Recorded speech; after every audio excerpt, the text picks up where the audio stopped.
Remember the Forgotten.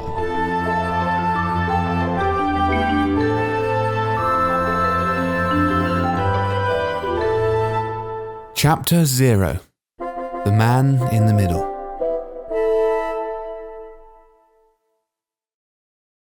A figure lay on the warm dirt of a late summer's day. The early morning light shone down through the thin green canopy above him, a coalescent rustle floating through the air like a shuddering hiss as leafy shadows shifted across the ground below. The figure stirred.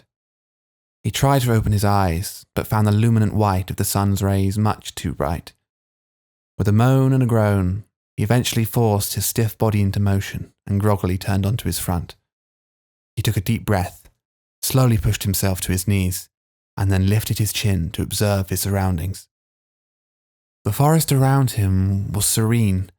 Small birds with long beaks chirped from atop the trees, which stretched out as far as his eye could see. Lush leaves and plants, some brightly illuminated and others caked in shadow, contrasted calmly against the pale earth beneath him.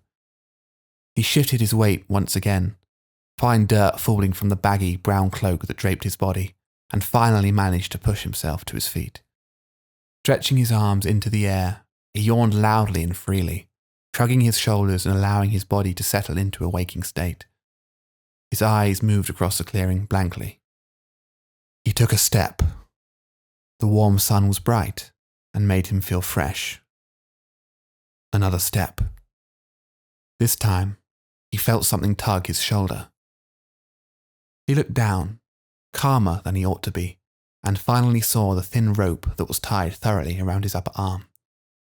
Following its length along the brightly lit ground led his eyes to its other end, attached to an object lying nearby. It was a book. Thick leather cover, yet dwarfed by the even thicker contents, lay still in the warm embrace of the sun. Intrigued, the young man walked carefully over, collecting the slack rope in his arms as he went. He knelt down over the book and, with both thumbs, confidently opened it up to its centre point. As the pages parted, a piece of parchment slipped out of the book and fell to the ground before the young man, prompting him to look down in curiosity. It appeared worse for wear, full of tears, folds, wrinkles, and specks of fine dirt clinging to its surface. Upon the face of the brown and frayed parchment lay a simplistic image, penned in ink long ago enough that it had begun to fade.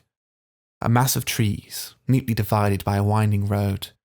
At the bottom of said road lay a small splattering of crudely drawn buildings. However, what caught the young man's attention most, as he picked up the parchment and brought it closer to his eyes, was not the environment depicted. It was the line, painted in thick black ink, leading from the small settlement. It danced along the road, barely keeping within the lines, until it reached the centre point of the parchment, where it quickly abandoned the trodden path and scribbled into the crudely drawn woods. Soon enough, it reached its destination. A large X, penned so heavily that the parchment had wrinkled underneath it. The young man's eyes were fixed, unwaveringly, until, suddenly, a sound reached his ears from behind him. For the first time since he had woken up, he did not feel calm. As he began to turn around, he hurriedly pressed the loose sheet back into place between the pages, then shutting the large book and resting it safely in his arms as if by instinct. Somewhere deep in his bones, he knew that he wasn't alone there. Now, only one thing in the world was left able to hold his attention. A simple idea. Run.